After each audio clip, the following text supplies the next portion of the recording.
예수께서 이 말씀을 하시고 제자들과 함께 기드론 시내 건너편으로 나가시니 그곳에 동산이 있는데 제자들과 함께 들어가시니라. 그곳은 가끔 예수께서 제자들과 모이시는 곳이므로 예수를 파는 유다도 그곳을 알더라. 유다가 군대와 대제사장들과 바리새인들에게서 얻은 아랫사람들을 데리고 등과 횃불과 무기를 가지고 그리로 오는지라. 예수께서 그 당할 일을 다 아시고 나아가 이르시되, 너희가 누구를 찾느냐? 나사렛 예수라. 내가 그니라. 그를 파는 유다도 그들과 함께 섰더라. 예수께서 그들에게 내가 그니라 하실 때에 그들이 물러가서 땅에 엎드러지는지라. 이에 다시 누구를 찾느냐? 나사렛 예수라. 너희에게 내가 그니라 하였으니 나를 찾거든 이 사람들이 가는 것은 용납하라. 하시니 이는 아버지께서 내게 주신 자 중에서 하나도 잃지 아니하였사옵나이다. 하신 말씀을 응하게 하려 함이로라. 이에 시몬 베드로가 칼을 가졌는데 그것을 빼어 대제사장의 종을 쳐서 오른편 귀를 베어버리니 그 종의 이름은 말고라. 칼을 칼집에 꽂으라. 아버지께서 주신 잔을 내가 마시지 아니하겠느냐? 이에 군대와 천부장과 유대인의 아랫사람들이 예수를 잡아 결박하여 먼저 안나스에게로 끌고 가니 안나스는 그 해의 대제사장인 가야바의 장인이라. 가야바는 유대인들에게 한 사람이 백성을 위하여 죽는 것이 유익하다고 권고하던 자로라. 할렐루야! 하나님의 사랑이 상당교회 모든 성도님들과 함께하길 주님의 이름으로 축복합니다. 오늘도 온라인 말씀 묵상으로 하루를 뜨겁게 시작하시길 바랍니다. 오늘 말씀은요, 말씀을 따를 때라는 제목으로 함께 이야기를 나눠보겠습니다. 요한복음 18장 1절에서 14절까지의 말씀입니다. 이 본문은요, 주요 인물이 예수님, 그리고 제자들, 그리고 배신자 유다, 대제사장과 군인들이 등장합니다. 예수님께서 제자들과 마지막 만찬을 마친 후에 있었던 일입니다. 겟세마네 동산에서 기도한 직후에 있었던 일이죠. 겟세마네 동산에서 있었던 놀라운 일입니다. 무슨 사건이 벌어집니까? 유다가 대제사장들과 군인들에게 예수님을 팔았습니다. 예수님을 체포하기 위해 그들을 데리고 왔죠. 유다는요, 예수님을 알아보기 위해서 예수님께 입맞춤을 하여 예수님이 누구인지를 지목합니다. 군인들은 예수님을 체포하죠. 예수님은 자신의 정체성을 밝히고 제자들을 보호하십니다. 하나님께서는 왜 우리에게 이 말씀을 묵상하게 하실까요? 우리가 하나님을 온전히 섬기고 따르도록 하기 위해서입니다. 우리는 어떻게 그 하나님을 온전히 섬기며 따를 수 있을까요? 본문을 함께 묵상하며 그 은혜를 나누어 보도록 하겠습니다. 1절부터 봉독합니다. 예수께서 이 말씀을 하시고 제자들과 함께 기드론 시내 건너편으로 나가시니 그곳에 동산이 있는데 제자들과 함께 들어가시니라.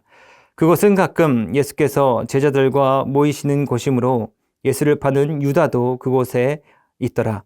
유다가 군대와 대제사장들과 바리새인들에게서 얻은 아랫사람들을 데리고 등과 횃불과 무기를 가지고 그리로 오는지라.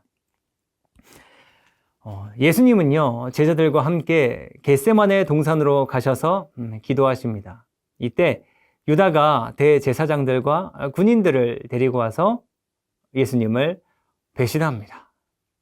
우린 이 부분에서 생각할 수 있는 것이 있습니다. 먼저 기도를 통해 고난을 준비하시는 예수님이에요. 예수님은 인류를 구원하기 위한 사명을 기도로 준비하십니다. 예수님의 사역 중 가장 중요한 순간이에요.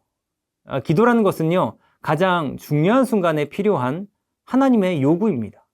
우리는 가장 중요한 순간에 무엇을 하고 있나 한번 우리 삶을 돌아보시길 바랍니다. 그리고 또한 생각할 수 있는 것은요, 유다의 배신은 비극이었다는 거예요. 유다는 예수님을 알아보기 위해 입맞춤을 사용합니다. 이것은 예수님을 배신하는 상징적인 행동입니다. 행위예요. 겉으로는 좋아 보이나 비극입니다. 그리스도인의 삶도 겉은 좋아 보이나 실상은 비극인 경우가 있습니다. 예수님께 입맞추려고 영광 돌리는 것 같아 보여요. 하지만 실상은요, 예수님을 팔아서요, 내 이득을 차리는 삶을 볼 수 있습니다. 내 이득을 위해서 신앙을 이용하는 삶이에요. 우리는 이 삶을 남의 이야기로 듣지 말고 나의 이야기로 받아들여 유다와 같은 삶을 피해야만 합니다.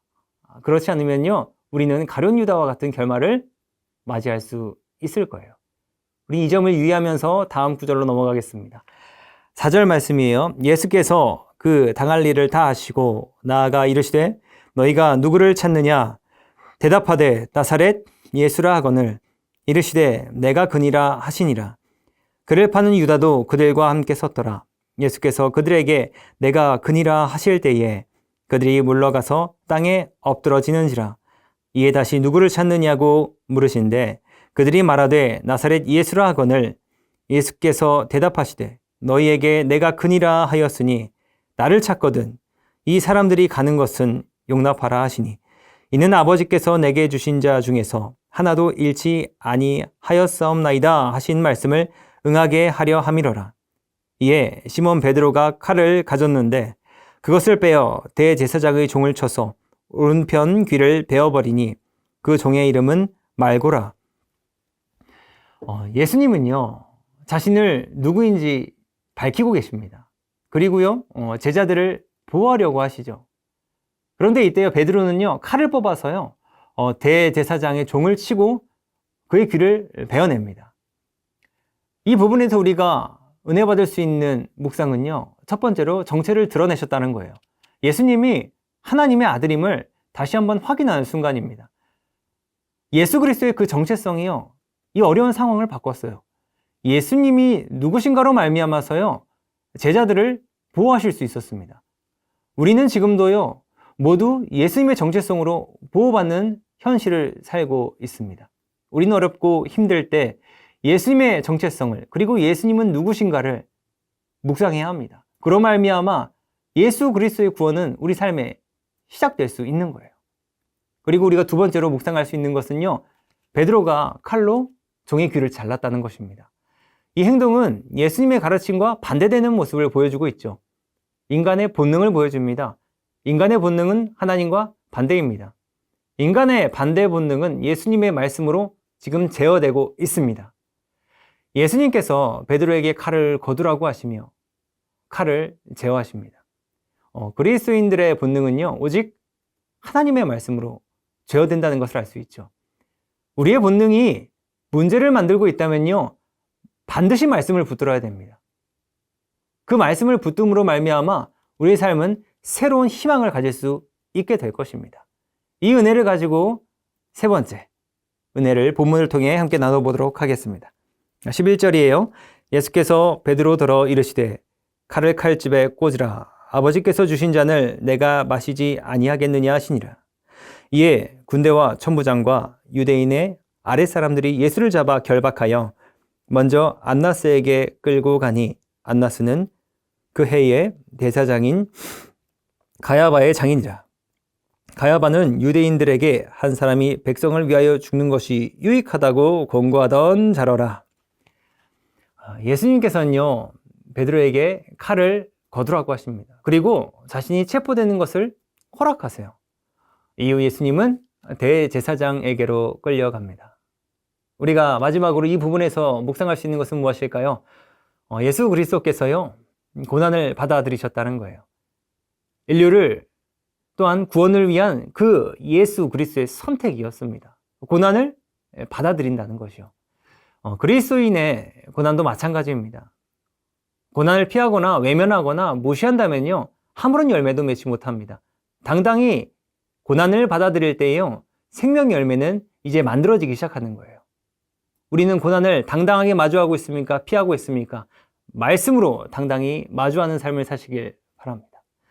우리 두 번째 묵상할 수 있는 건요, 대제사장 일행이 예수님을 체포했다는 것. 어떻게 생각하십니까? 세상은요, 예수님을 체포함으로 말미암아 어떻게 되죠? 권력을 유지합니다. 세상의 권력과 하나님의 뜻이 지금 충돌하고 있죠. 세상 속 그리스도인들이 마주하는 일상을 그려주고 있습니다. 하나님의 뜻과 충돌하는 거 말이에요. 하나님을 체포하는 우리의 모습을 여러분 상상이나 해보셨습니까? 여러분, 우린 조심해야 합니다. 세상에서 하나님의 말씀과 충돌하여 하나님을 체포하는 사람들이 되지 말아야 한다는 거예요. 하나님을 체포하는 것이 무엇입니까? 기도해야 할 것을 하지 않고 말씀에 순종하지 않고 하나님을 미워하는 것입니다. 하나님의 뜻과 반대되게 행하는 것이 하나님을 체포하는 거죠. 우리는 경각심을 가져야 합니다. 그래서 말씀에 순종하며 기도해야 합니다. 이것이 오늘 우리가 해야 할 한 가지 영적인 노력인 거예요. 그 은혜와 그 축복과 그 열매가 모두와 함께 하길 주님의 이름으로 간절히 기원합니다. 우리 함께 기도하겠습니다. 사랑이 참 많으신 하나님 아버지, 우리가 세상을 살면서 오직 하나님의 말씀을 붙들고 살게 하여 주시옵소서.